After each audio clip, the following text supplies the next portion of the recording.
The Wild Robot Escapes by Peter Brown, Chapter 29, The Aftermath. Hilltop Farm was hardly recognizable.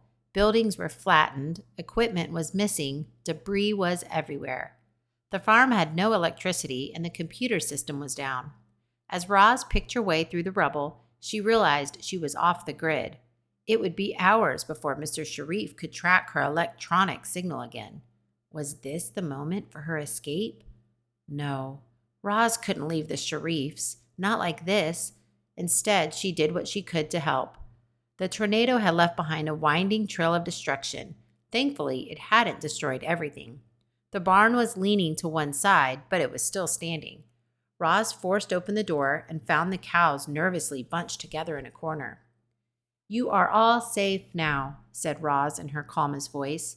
"How is everyone feeling?" The robot was answered by a chorus of moos. "How do you think we feel? I'm a nervous wreck. My whole life flashed before my eyes." The robot raised her hands to quiet the crowd.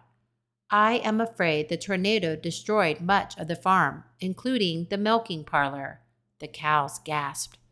"But my udders are about to burst," cried Tess. "Would you like me to milk you the old-fashioned way?" said Roz. One look at the robot's clampy mechanical hands, and Tess shook her head. "No thanks," she said. "I can wait." "An emergency crew is on its way," Roz explained, "but we cannot be in here while they work. Please follow me." Roz carefully led the herd outside, through the wreckage, and down to the pasture. Some of the fences were missing, and the herding machine was broken, but the cows promised not to wander off, and they began grazing on the wind-blown grass. 3 massive trucks rumbled up the driveway. Doors swung open, and a crew of robot workers climbed out. The lead robot checked in with Roz as the others began unloading supplies from the trucks. Then the crew got down to business. Power tools buzzed, debris was cleared, fences were mended, holes were dug, machines were repaired or replaced, beams and walls and roofs went up, equipment and pipes and wires were installed. Clearly, these robots were designed to work as a team. The Sharifs wandered out back and stood with Roz.